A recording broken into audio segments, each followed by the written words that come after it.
Hello दोस्तों, स्वागत है आपका हमारे इस यूट्यूब चैनल में। आज हम मैथ्स का एक बहुत ही फेमस प्रूफ समझने वाले हैं कि रूट टू इरेशनल नंबर कैसे होता है। ये प्रूफ सिर्फ एग्जाम्स के लिए इंपॉर्टेंट नहीं है, बल्कि ये हमें लॉजिकल थिंकिंग भी सिखाता है। हम step by step easy method से सीखेंगे कि रूट टू इरेशनल नंबर क्यों नहीं माना जाता।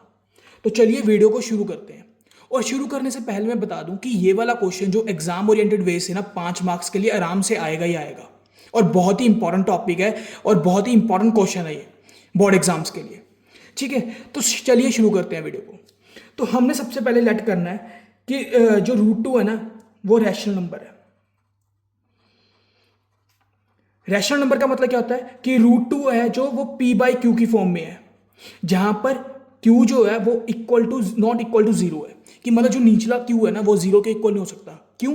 क्योंकि अगर हम पी के नीचे जीरो लिख देंगे तो ये तो इन्फिनिटी बन गया, नॉट डिफाइंड हो गया नंबर, तो ये नॉट पॉसिबल है। समझ गए? तो पहला स्टेप पता लग गया। अब इसके बाद स्टेप टू कौन सा है? ये स्टेप वन हो गया। अब स्टेप टू कौन सा है कि हमने दोनों साइड पे स्केयर करना है, कि स्केयरिंग बोथ साइड्स। मतलब रूट टू का स्केयर कर दिया और पी बाई क्यू का स्केयर कर दिया। तो हमारे पास क्या आंसर आ गया? रूट टू का स्केयर किया तो कितना आया? 2 is equal to P square divided by Q square. समझ गए? अब मैं P square divide by Q square को ऐसे लिख सकता हूं कि Q square is equal to P square by 2। कैसे आया? ये डिवाइड उधर क्या हो जाएगा? मल्टीप्लाई, और ये 2 नहीं, मल्टीप्लाई उधर क्या हो जाएगा? डिवाइड। मतलब इंटरचेंज कर दिया नंबर्स को। समझ गए आप मेरी बात? तो हमारे पास ये आ गया। तो भाई अगर ये चीज आ गई, इसका मतलब क्या है कि पी स्केयर है, P square is divisible by 2। हाँ कि ना? तो अगर पी स्केयर क्यू 2 से डिविजिबल है, इसका मतलब पी भी डिविजिबल होगा। P is also divisible by 2। कैसे? अब ये देखिए, समझिए। अगर मैं पी स्केयर, पी की वैल्यू 4 ले लेता हूं, तो 4 का स्केयर कितना हुआ? 16। और 16 2 से डिविजिबल है, 8 आ रहा है। अगर मैं सीधा 4 लूं, 4 को भी 2 से डिवाइड करूं तो 2 आ रहा है, ये भी डिविजिबल है। तो यही चीज बोला मैंने। ठीक है, इतना कर दिया। उसके बाद हमने स्टेप 3 कौन सा करना है कि लेट कर लेनी है पी की value, P is equal to 2c। जितना बोला होगा, जिसका बोला होगा 2 का बोला होगा 2c, 3 का बोला होगा 3c। ठीक है, तो यही वैल्यू को, ये हमारे पास कौन सी इक्वेशन है? पहली, और ये इक्वेशन है दूसरी। अब दूसरी इक्वेशन को पहली इक्वेशन में पुट करना है। तो हमारे पास क्या आ गया? Q square is equal to 2c का स्केयर अपॉन 2। तो हमारे पास क्या आ गया? ये Q square is equal to 4c square upon 2। तो इससे कटिंग की तो 2 आ गया। तो हमारे पास क्या आ गया? Q square is equal to 2c square. अब मल्टीप्लाई उधर क्या हो जाएगा? डिवाइड। तो हम ऐसे लिख सकते हैं Q square by 2 is equal to C square.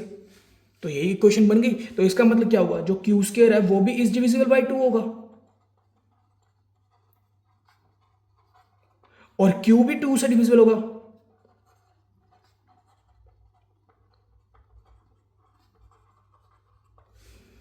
P square भी जैसे 2 से डिविजिबल था, तो पी भी डिविजिबल था क्यू से, वैसे ही क्यू स्केयर अगर 2 से डिविजिबल है तो क्यू भी डिविजिबल होगा 2 से।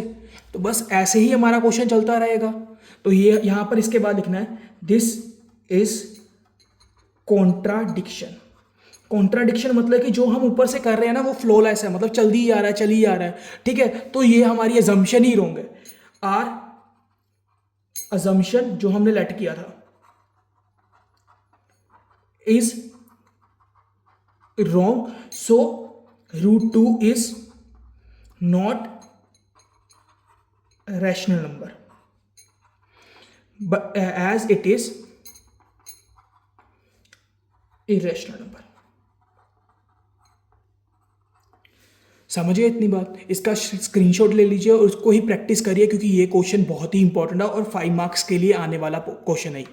Thank you. अगर आपको ये वीडियोस अच्छी लगे तो वीडियो को लाइक करना, शेयर करना और सब्सक्राइब करना, ताकि ज़्यादा से ज़्यादा लोगों तक हमारी वीडियो पहुंचे और हमें मोटिवेशन मिले। Thank you.